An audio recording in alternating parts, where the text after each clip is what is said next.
Assistant engineer Nookaraju కుటుంబం ఆత్మహత్య కేసులో ప్రధాన నిందితునిగా ఉన్న సాదిక్ ఖాన్ తో తనకు ఎటువంటి సంబంధం లేదని వైఎస్ఆర్సీపీ కాకినాడ సిటీ కోఆర్డినేటర్ మాజీ ఎమ్మెల్యే ద్వారంపూడి చంద్రశేఖర్ రెడ్డి స్పష్టం చేశారు.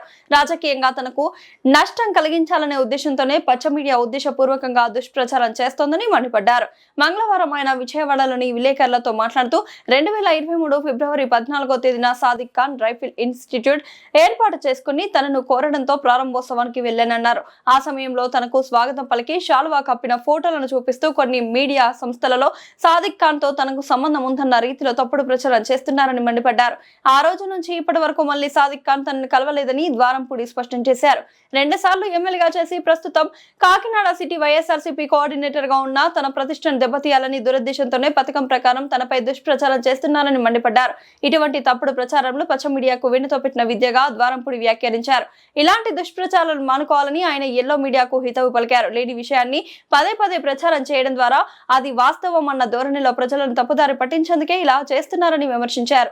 మీడియా ఛానల్స్ కానీ పచ్చ మీడియా సంబంధించిన యూట్యూబ్ ఛానల్స్ కానీ చాలా దారుణంగా ఆ సాదిక్ ఖాన్ అన్నవాడు నా యొక్క పాదబలతో ఇవన్నీ చేశాడని, కాకినాడలో దందాలు చేస్తున్నాడని, అతను నేను ప్రోత్సహించానని ఇష్టం వచ్చినట్టు ప్రచారం చేయడం జరుగుతుంది. ఇది ఖండించడం కోసం ఈ రోజు ఇక్కడ ముందు రావడం జరిగింది.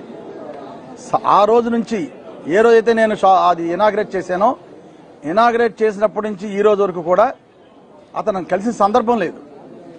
ఒక్కసారి కలిసి ఇనాగ్రేట్ చేసినప్పుడు ఫోటో తీయించుకుని దాన్ని ఇంత దారుణంగా ప్రచారం చేయడం కరెక్ట్ కాదని సందర్భంగా తెలియజేసుకుంటూ ఇప్పటికన్నా కూడా దొంగ ప్రచారాలు మానేయండి. కనుక నిజాయితీగా నిబద్ధతగా ఉండి ఏది నిజమో అది చెప్పండి.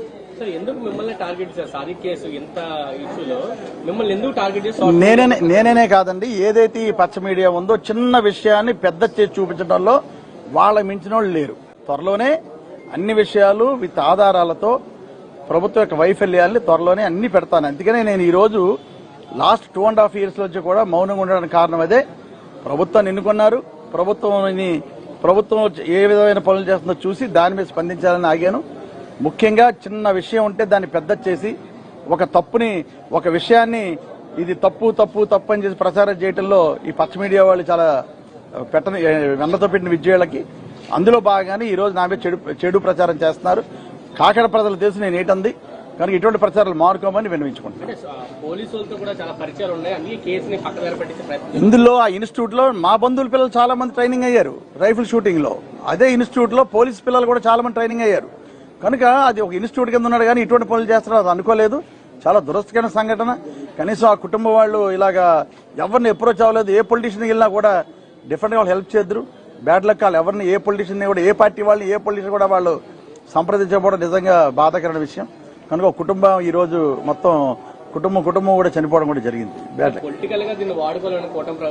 100% అండి. నేను వైఎస్ఆర్ పార్టీలో ఉన్నాను, 2 సార్లు ఎమ్మెల్యే చేశాను, అక్కడ కాకినాడ కోఆర్డినేటర్గా ఉన్నాను.